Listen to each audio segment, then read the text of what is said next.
Tu sai cos'è il frumento? Allora oggi nessuna ricetta, vi parlerò del frumento e vi parlerò di come lavora la maglia glutinica. Ma non è troppo complicato per te? Ma che cavolo ci fa un opinionista nella mia cucina? Mi mancava solo questo.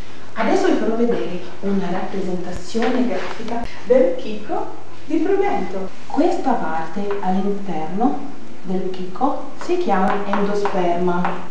Questa parte esterna, che è fatta da diversi strati, si chiama crusca. E questa parte qua sotto, germe. Qui ci sono basicamente i minerali. Qui c'è l'endosperma dove risiede l'amido e le proteine che formano il glutine. Qui risiede la forza della farina. Più basso è il contenuto di minerali e più alto è il contenuto di endosperma, più la farina è bianca, come questa. Questa è la farina 00 e questa. La farina integrale contiene più proteine, ma le proteine contenute in questa parte del frumento, la gliadina e la glutenina, quando a contatto con l'acqua si uniscono, diventano elastiche, tenaci e hanno la capacità di contenere l'anidride carbonica del lievito. Tutta quella struttura che vi ho fatto vedere prima è la struttura di questo oggettino qua, il chicco di grano, che ognuno di questi chicchi ha tutti questi componenti. Vi faccio vedere alcuni tipi di grano che sono quelli con cui lavoro. Questo è il rieti, che è il grano più comune che si coltiva qui nei dintorni, e questa è la sua farina integrale. Questo è il grano senatore Cappelli, che è questo grano antico. Questa è la sua farina, è leggermente diversa di colore. Questa è la farina 00. Questa è la farina di Kamut. Questa è la farina di Enkir, più conosciuta come piccolo farro. Questo è la semola di grano duro e questo è il grano saraceno. E questi sono i tipi di farina con cui lavoro di solito. Adesso partirò dalla farina 00, che è una farina macinata soprattutto dalla parte interna, dall'endosperma. Infatti è bianchissima, non contiene questa parte esterna che è la crusca, e da questa farina estrarrò i glutini e così ve li faccio vedere. Estrarre i glutini dalla farina, stiamo a vedere. Un po' di farina, un po' di acqua, un pizzico di sale. Appena entra in contatto con l'acqua, tutte le proteine si attaccano une con le altre per formare il complesso proteico chiamato glutine. Farina 00 e soluzione salina, cioè acqua e sale, danno origine a questo impastino, che è quello che succede dentro gli impasti che facciamo, e tutto questo grazie al glutine. È il glutine che fornisce all'impasto viscosità, elasticità e coesione. Questa pallina di acqua, farina e un pizzico di sale la lasciamo riposare per 15 minuti e dopo da lì estrarremo il glutine. Estrarre il glutine nella farina, ma come fai?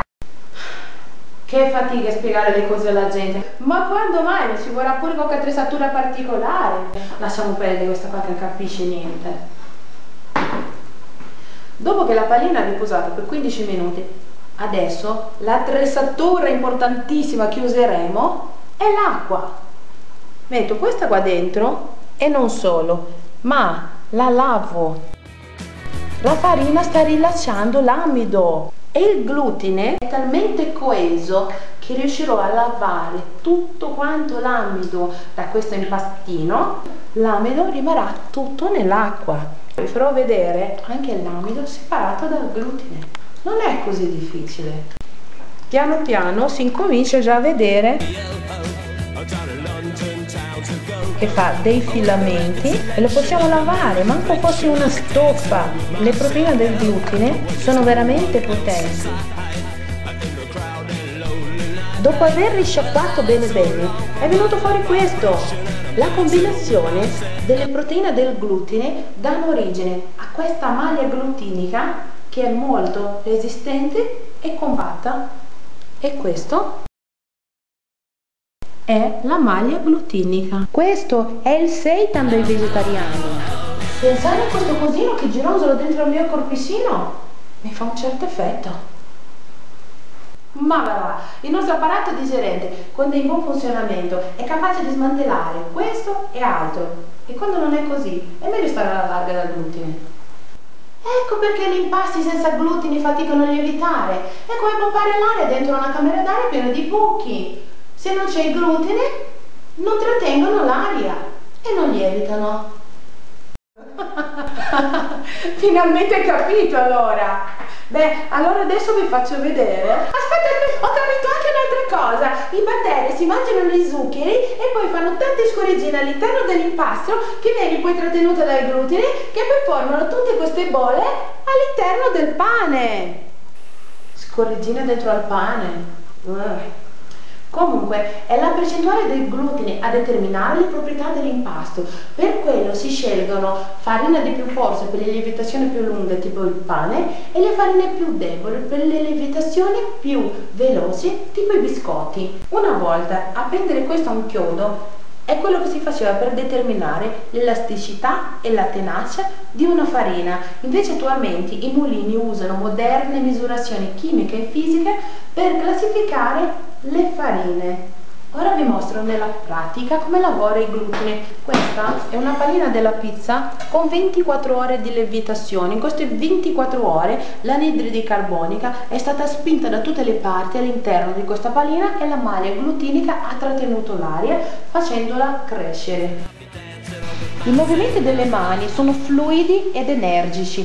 La maglia glutinica risponde facendo resistenze, ma con le mani io la obbligo a stendersi. Lei trascina con sé l'amido, è un prodotto vivo che comandiamo con le mani, spingendo, tirando, ruotando. Non si tratta solo di tecnica, ma la comprensione delle nostre mani su come dosare l'energia. Si crea una sorta di empatia con l'impasto. D'altronde, la comprensione del prodotto è fondamentale nello svolgimento di qualsiasi ricetta e differenzia un bravo cuoco da un bravo esecutore di ricette. Non si tratta solo di tirare la pizza con le mani, ma con tutto il nostro essere focalizzato sul tocco, sulla qualità del movimento, con consapevolezza e fluidità nei gesti.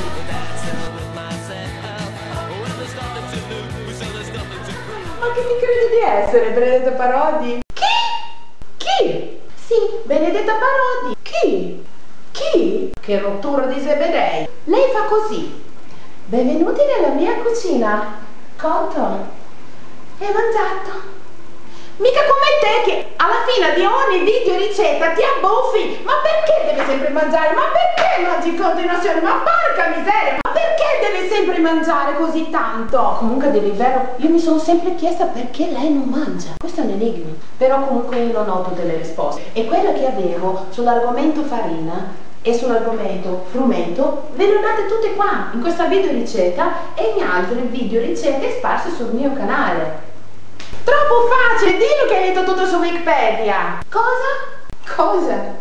Ma non c'è mica solo Wikipedia, c'è il blog di Scienza in Cucina, ci sono i corsi e gli anni di sgobamento in giro per le cucine d'Italia. E poi ci sono anche le dritte di mia nonna che le sa di tutti quanti. Ma quello che interessa è che oggi non ho niente da mangiare perché non ho cucinato niente. Allora mi tocca per finire con Benedetta Parodi senza mangiare nulla.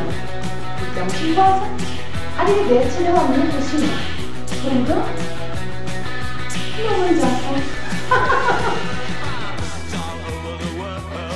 Nella parte sottostante dello ciottolo si è decantata l'acqua e l'amido è andato in fondo.